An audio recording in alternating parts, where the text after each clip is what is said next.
tuyobagurika mu nzira z'isi, ariko urukundo rwa Yesu ruradusanga, ruratwegera rutuzanira ubugingo. Ikoreye umusaraba ku bwacu twese, amaraso yaraducungura, atwiyereka inzira y'ukuri, atwereka urukundo rutagereranywa.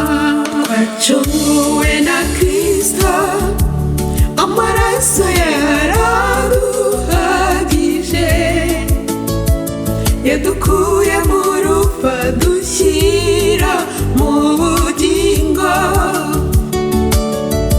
Yesu niwe mwami, niwe mucunguzi, twizera izina rye tugakizwa. Twacunguwe na Kristo, ntakiza atandukanye urukundo rwe.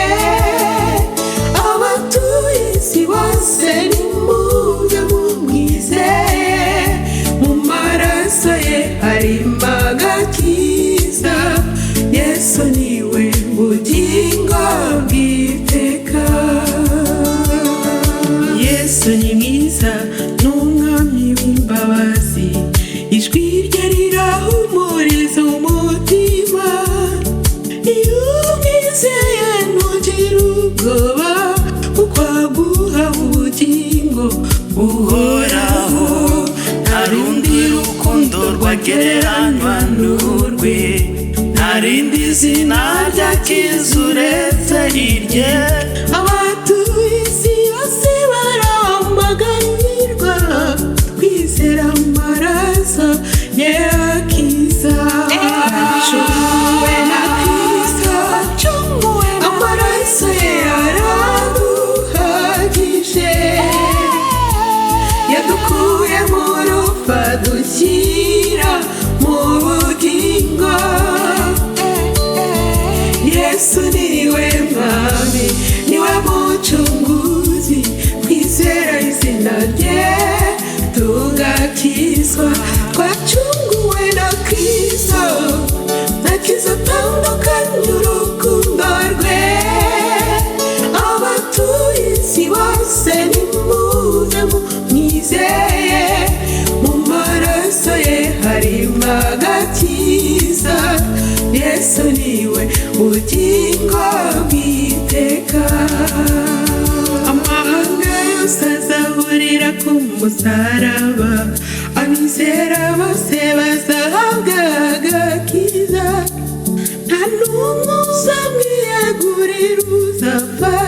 Yesu niwe mucunguzi w'isi yose, nimuze tumwegereze imitima yacu yose, tumuramye tumusingize iteka. Kuko twacunguwe ku giciro gikomeye, amaraso ya Kristo yaduhaye ubugingo. Twacunguwe na Kristo, amaraso ye yaraduhagije, yadukuye mu rupfu adushyira mu bugingo. Yesu niwe mwami, niwe mucunguzi, twizera izina rye tugakizwa. Twacunguwe na Kristo, ntakiza atandukanye urukundo rwe. Abatuye isi bose nimuze mumwizeye, mu maraso ye harimo agakiza. Yesu niwe bugingo bw'iteka. Twacunguwe na Kristo, ntakiza atandukanye urukundo rwe. Abatuye isi bose nimuze mumwizeye, mu maraso ye harimo agakiza. Yesu niwe bugingo bw'iteka.